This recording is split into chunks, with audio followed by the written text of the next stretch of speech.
Ce que je pense, c'est qu'il y a aujourd'hui dans notre société une façon de traiter les musulmans qui est insupportable. Il y a un trait d'égalité. Je peux terminer, je vous ai laissé. Non mais justement, il n'y a pas un islam, il y a des islams. Et tous les musulmans ne sont pas des terroristes en puissance. Et quand je vois ces dernières semaines, les unes de l'Express, Le Point, Marianne, Valeurs Actuelles, cet islam sans gêne, la peur de l'islam, les convertis d'Allah, pourquoi l'islam fait peur. On en a une toutes les semaines. Le Parisien qui nous a fait un numéro, c'est totalement amplifié. Et d'ailleurs, je ne sais pas quelle est la réalité. Ce que je sais, c'est qu'il y a des gens comme vous qui amplifie ce problème-là. Tu ne le sais pas parce que tu ne veux pas le savoir. Je ne suis pas d'accord avec l'analyse qui consistera à dire qu'il y a des ennemis de l'intérieur dans notre pays et en Europe et qu'il y aurait une guerre à mener contre la culture musulmane. Moi, je suis navrée. Voilà, je vois que certaines manifestations de l'islam... Et j'aimerais bien pouvoir terminer par ailleurs. Et je pense que le message qui est adressé, on n'est vraiment pas d'accord là-dessus, le message qui est adressé aux musulmans de toutes parts,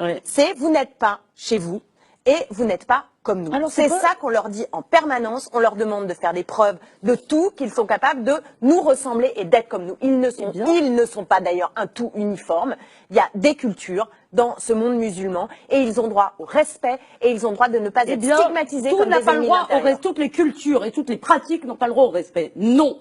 Je ne respecte absolument pas les gens qui refusent l'égalité entre les hommes et les femmes. S'il y a des musulmans... Ah bah dis donc, dans la République française, il y a un paquet de gens que vous devriez ne pas respecter. J'ai parlé de pratiques. Les conseils d'administration des entreprises du CAC 40 dans lesquels il y a 3 nanas qui se battent en gueule, vous pensez quoi ça? Vous pensez quoi ça? C'est l'égalité ça? C'est l'égalité ça, Madame Lévy? C'est marrant, dans les banlieues, ça vous dérange pas l'inégalité entre les hommes et les femmes. On vous a jamais entendu en parler. Alors vous plaisantez, Madame Lévy? Et chez les bourgeois, vous croyez que les viols collectifs, ça n'existe pas?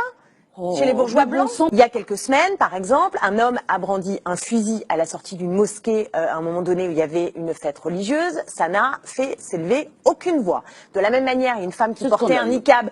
Il y a une femme qui portait un niqab. Il y a un type qui l'a tabassée à coups de bâton parce qu'elle portait un niqab. Ça ne fait s'élever aucune voix. Donc moi, je pense que le président de la République s'honorerait à avoir une parole pour dire quelque chose sur ce sujet.